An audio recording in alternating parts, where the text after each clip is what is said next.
예레미야 10장 1절부터 16절 말씀입니다. 한 절씩 봉독하도록 하겠습니다.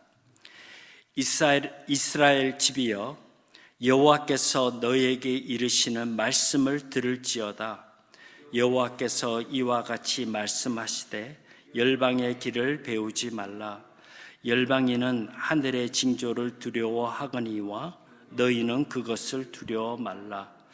열방의 규례는 헛된 것이라. 그 위하는 것은 삼림에서 벤 나무요 공장의 손이 도끼로 만든 것이라. 그들이 은과 금으로 그것에 꾸미고 목과 장도리로 그것을 든든히 하여 요동치지 않게 하나니, 그것이 갈린 기둥 같아서 말도 못하고 걸어 다니지도 못하므로 사람에게 매임을 입느니라. 그것이 화를 주거나 복을 주지 못하나니 너희는 두려워 말라 하셨느니라. 여호와여, 주와 같은 자 없나이다.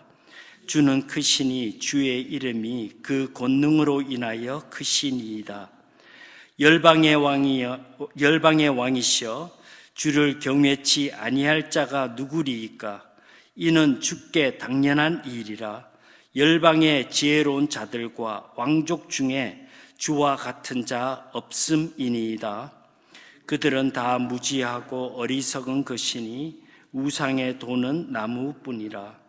다시스에서 가져온 은박과 우바스에서 가져온 금으로 꾸미되 공장과 장색의 손으로 만들었고 청색, 자색 감으로 그 옷을 삼았나니 이는 공교한 사람의 만든 것이오니와, 오직 여호와는 참 하나님이시오 사시는 하나님이시오 영원한 왕이시라. 그 진노하심에 땅이 진동하며 그 분노하심을 열방이 능히 당치 못하느니라. 너희는 이같이 그들에게 이르기를, 천지를 짓지 아니한 신들은 땅 위에서 이 하늘 아래서 망하리라 하라. 여호와께서 그 권능으로 땅을 지으셨고 그 지혜로 세계를 세우셨고 그 명철로 하늘들을 펴셨으며, 그가 목소리를 발하신즉 하늘에 많은 물이 생기나니, 그는 땅끝에서 구름이 오르게 하시며 비를 위하여 번개하게 하시며 그 곳간에서 바람을 내시거늘, 사람마다 우준하고 무식하도다. 금장색마다 자기의 조각한 신상으로 인하여 수치를 당하나니, 이는 그 부어 만든 우상은 거짓 것이요 그 속에 생기가 없음이라. 그것들은 헛것이요 망령되이 만든 것인즉 징벌하실 때에 멸망할 것이나, 야곱의 분깃은 이같지 아니하시니 그는 만물의 조성자요 이스라엘은 그 산업의 지파라. 그 이름은 만군의 여호와시니라. 아멘. 함께 봉독한 예레미야 10장 1절부터 16절 말씀을 가지고 내가 만든 우상, 내가 만든 신이라는 제목으로 말씀을 생각해 보고자 합니다. 우상 숭배란 고대로부터 인간이 만든 어떤 형상을 신으로 섬기는 것을 의미합니다. 우상에 대한 사람들의 인식은 나쁜 것이나 불필요한 것이라기보다는 가끔은 희망과 기대감을 채워주는 것으로 생각하는 사람이 더 많은 것 같습니다. 우상, 아이돌이란 말보다 미신, 슈퍼스티션이라고 표현하면 불신자나 신자를 가리지 않고 우리 주변에 가까이 와 있음을 느낄 수 있을 것입니다. 특히 한국 사람이라면 더 익숙한 단어일 것입니다. 영국 데이빗 클락슨 목사님은 우상을 인정하는 사람은 별로 없지만 이보다 더 흔한 것도 없다. 영원히 집이라고 가정한다면 방마다 구석마다 우상이 자리하고 있다. 인간의 마음은 우상을 대량 생산하는 공장이라고 했습니다. 오늘 예레미야 10장은 유다를 심판하는 이유, 곧 우상 숭배의 실상에 대해서 언급되고 있습니다.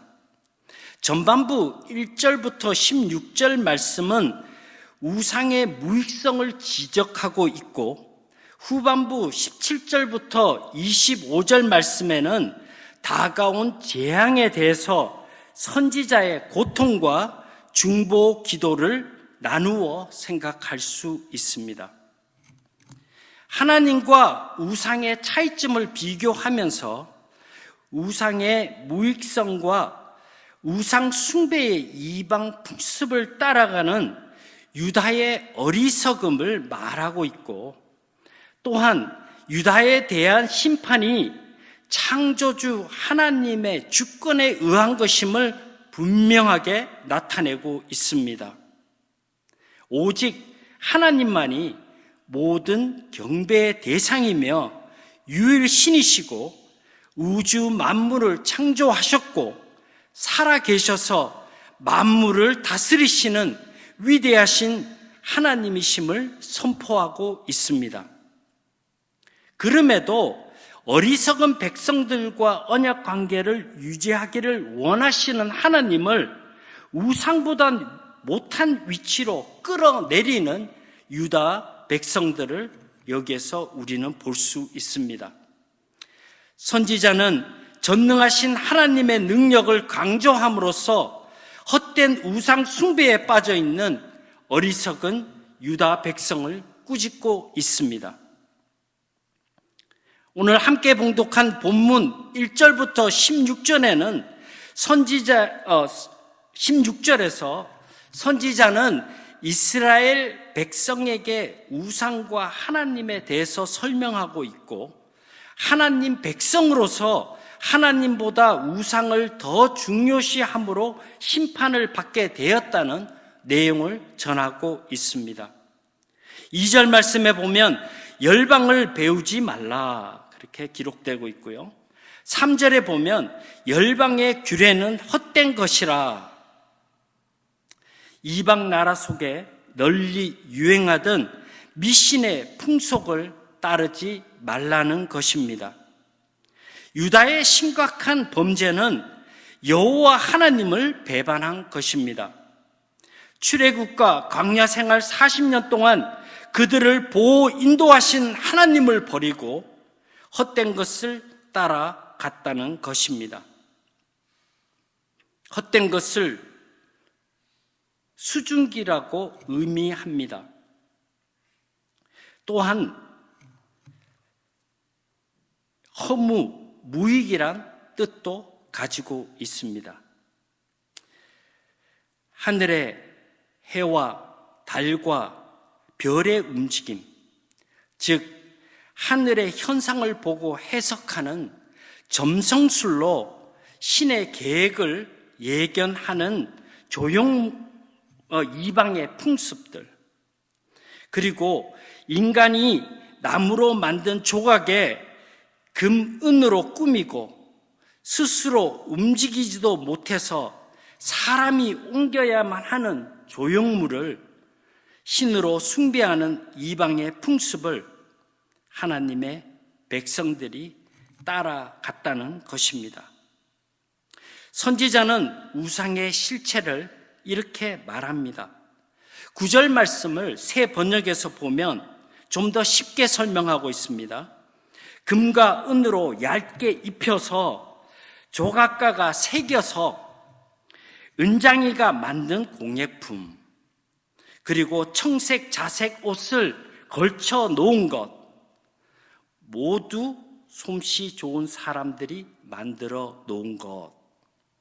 그리고 14절부터 15절 말씀에도 자기가 조각한 신상, 부어서 만든 우상, 생기가 없는 그것들은 헛것이요 망령되이 만든 것인즉 징별하실 때에 멸망할 것이나 라고 표현하고 있습니다. 우상은 아무것도 아니며 듣지도 말하지도 못합니다. 하나님을 섬기는 것 이외에 다른 신을 섬기는 것은 어리석고 미련한 행동들이고 하나님을 진노케 하는 것이라고 선지자는 전하고 있습니다. 선지자는 유다 심판이 우상 숭배 때문이라고 분명히 인정합니다. 십계명 1, 2계명에서 보면 우상 숭배를 경고하고 금지하는 명령이 나옵니다. 신명기 4장 25절부터 30절 말씀에 여호와를 떠나 우상 숭배하면 이스라엘은 포로로 잡혀갈 것을 오래전에 이미 예고하셨습니다. 혹 다른 신을 가까이 하라고 말씀하시니 이기적이고 속 좁은 하나님이라고 생각하는 분이 계십니까? 우상은 신적 속성이 없는 거짓 신이고 인간이 만든 조형물에 불과한데 하나님보다 더 의지하는 모습을 보시며 얼마나 애태우셨겠습니까? 마치 우리 자녀나 배우자가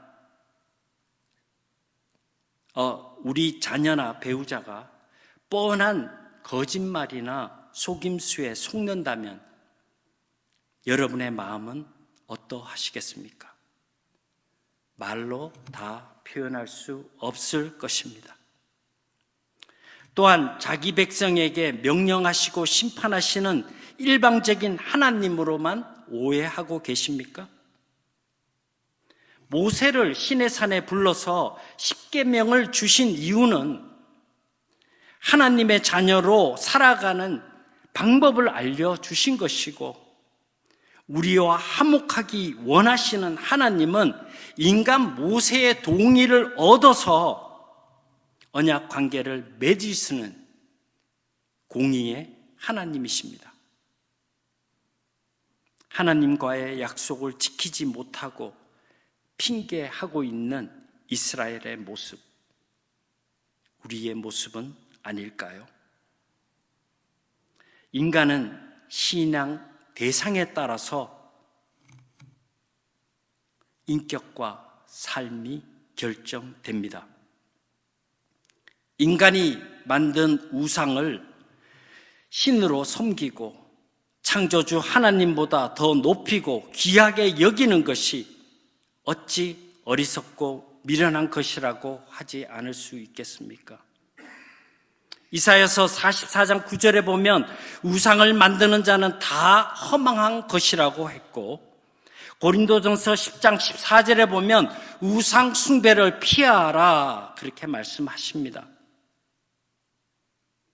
그리고 선지자는 하나님을 어떤 분으로 소개하고 있습니까? 7절 말씀에 보면 열방의 왕, 즉 만왕의 왕이라고, 그리고 10절 말씀에 보면 오직 여호와는 참 하나님이시오 사시는 하나님이시오 영원한 왕이시라. 그리고 12절 말씀에 보면 권능으로 땅을 지으셨고 그 지혜로 세계를 세우셨고 그 명철로 하늘을 펴셨으며, 그리고 16절 말씀에서는 그는 만물의 조성자요 그 이름은 만군의 여호와 신이라 이렇게 표현하고 있습니다. 선지자는 모든 사람이 하나님을 경배하고 섬겨야 할 의무를 하나님은 무한하시고 전능하신 분이기 때문이라고 고백하고 있습니다. 인간은 우주가 무한하다고 생각할지 모르지만 그분이 창조하신 세상은 유한한 것으로 되어 있습니다. 또한 하나님의 무한하심에 감히 미치지 못합니다.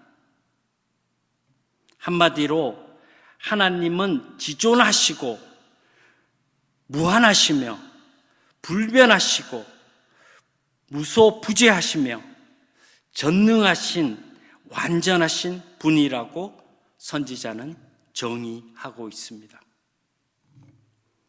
얼마 전 작고한 팀 켈러 목사님이 쓴 Counterfeit God, 번역하면 가짜 신들이란 책이 있습니다. 이 counterfeit이라는 이 단어는 위조, 모조, 가짜, 거짓 또는 허울뿐인 것, 인체하는 것, 이런 뜻을 가지고 있습니다. 가짜 신들이 하나님의 자리를 훔치고 있다는 사실을 설명하고 폭로하고 있는 내용입니다. 한국판은 내가 만든 신이라는 제목으로 출판되고 있는데 책 내용을 살펴보면 이 제목이 더 적절한 번역이라고 생각됩니다. 그 내용을 보면 평생 소원, 사랑, 돈, 성취, 권력을 각 주제로 나누어서 설명하고 있습니다. 이들은 인간이 우상, 즉 가짜 신을 만들어 하나님의 자리를 대신했다고 말하고 있습니다.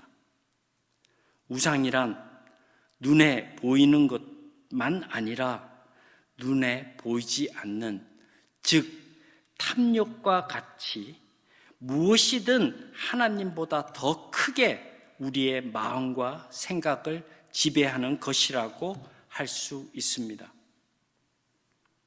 피조물인 인간이 만든 공예품들을 우상으로 섬기고 창조주 하나님보다 더 중요하게 생각하는 것은 도무지 용납될 수 없는 어리석고 미련한 것입니다. 불신자들에게 거짓 신들이 어떠한 의미가 될지는 몰라도 하나님의 자녀인 그리스도인에게는 아무것도 아니어야 되는 것입니다. 하나님의 자녀는 두 주인을 섬길 수가 없습니다. 이것이 하나님의 자녀인 우리와 하나님과의 약속입니다. 팀 켈러는 우상 숭배가 많은 죄 중에 하나가 아니라 인간의 근본 문제에서 비롯된다고 말했습니다. 죄의 근본은 인간의 연약함 때문이기도 하지만 우상 숭배라는 것에서 시작한다고 합니다. 로마서 1장 21절부터 25절에서 우리는 알 수 있듯이 악착같이 우상신을 만들려는 충동이 인간에게 지속적으로 일어난다고 하고 있습니다. 인간은 무엇인가는 갈망하고 숭배하도록 지어진 존재로서 그 대상은 오직 유일신 하나님 한 분이어야 합니다. 만약 잘못된 대상이 있다면 모두 우상입니다. 예를 들어 돈을 생각해 볼 수 있는데 돈 자체가 우상이 아니라 돈을 하나님보다 최고의 가치를 두는 인간의 마음이 악한 것이라고 말하고 있습니다. 내게 좋다고 여겨지는 것일수록 우상이 되기 쉽다는 것과 같은 이치일 것입니다. 자녀도, 사랑도, 명예도, 건강도 하나님보다 더 우선순위가 되면 우상이 된다는 것입니다. 오늘 우리가 함께 찬양한 102장도 같은 내용을 말씀하고 있습니다. 우리가 만든 가짜 신에서 벗어나는 길은 하나님을 내 삶의 최고의 가치로 여기는 것과 우선순위에 두는 것을 말하고 있습니다. 신학자 데이빗 폴리스는 삶의 안정을 위해 의지하는 대상을 보면 구원이 예수 그리스도로부터 왔는지 우상에게 바라는 것인지 알 수 있다고 했습니다. 복음은 나에게 묻고 있습니다.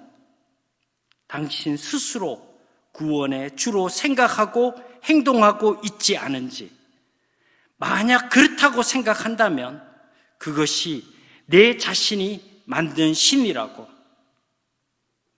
예수 그리스도가 아닌 다른 것에서 내가 닥친 문제를 해결하려고 한다면 결코 기쁨과 평안을 얻지 못할 것이라고. 내가 만든 마음의 우상에서 벗어나고자 한다면 하나님만을 대상으로 하는 진정한 예배를 통해서 예수 그리스도의 평안을 얻어야 할 것입니다. 기도를 내 욕심을 채우기 위한 도구가 아니라 하나님 뜻만을 바라고 의지하는 기도가 되어야 할 것입니다. 만약 내 기도가 응답되지 않았다고 낙심과 절망에 빠져 있다면 자신의 우상에 매여 살고 있다는 증거입니다. 기쁨과 안정을 생각할 때 내 생각 속에 자연적으로 떠오르는 것이 무엇입니까? 하나님을 믿고 순종한다고 하면서 무엇을 목적으로 살고 있는지 물어본다면 어떻게 대답하시겠습니까? 마태복음 6장 2절에 보면 보물이 있는 곳에 내 마음도 있다고 했습니다. 내가 소비하는 대부분이 내 만족과 안정을 위해서 사용되는지, 아니면 하나님의 사랑과 은혜에 감사하며 하나님의 일과 사역에 집중되고 있는지 생각해 보시기 바랍니다. 혹 가끔 우울하다고 생각되십니까? 무엇이 있으면 의미가 있고 만족되시겠습니까? 존 뉴턴은 평안이요 생명이신 예수 그리스도를 바라보는 것이 성숙된 그리스도인으로 살아가는 가장 쉬운 길이라고 합니다. 형식적인 예배와 신앙생활보다 예수 그리스도의 십자가의 의미를 알고 의지하는 것이 우상으로부터 벗어나는 해방되는 길이라고 했습니다. 사도 바울은 골로새서 3장 1절부터 5절에서 위의 것을 생각하라고 말했습니다. 그리하면 예수께서 내게 행하신 놀라운 사랑과 은혜를 깨닫고 기뻐하며 주 안에서 평안을 얻게 된다고 확실하게 분명하게 말씀하셨습니다. 이것이 나를 위해 십자가의 구원을 이루신 예수 그리스도의 사랑을 내 안에 머물게 하는 방법입니다. 결론적으로 내 안에 두 가지 존재가 있습니다. 하나는 내가 만든 신이고 하나는 나를 만드신 하나님입니다. 이것은 내 주인이 나 자신인지 아니면 하나님인지에 따라서 인생의 삶의 방향이 달라질 것입니다. 사실 비교하는 자체가 얼마나 어리석고 미련한 것입니까? 더구나 내가 만든 신을 선택하고 있다면, 그리고 그것에 내 운명을 맡기고 있다면 참으로 어처구니 없는 일일 것입니다. 이것이 현대를 살아가는 우리들의 모습입니다. 부유함이 우리에게 필요한 것일 수 있겠지만 하나님께서 원하시는 것은 하나님을 인생의 전부로 여기고 살아가는 그 한 사람일 것입니다. 다 같이 기도하겠습니다. 우리의 생명의 주인 되시는 하나님 아버지, 주님만 바라보고 주님 한 분으로만 기쁨과 평안을 누리기를 원합니다. 성령께서 함께 하셔서 주신 말씀을 통해 우리의 삶 속에 살아 역사하시는 말씀이 되게 하여 주옵소서. 주 안에 사는 자들과 함께 하시는 예수님의 이름으로 간절히 기도드리옵나이다. 아멘.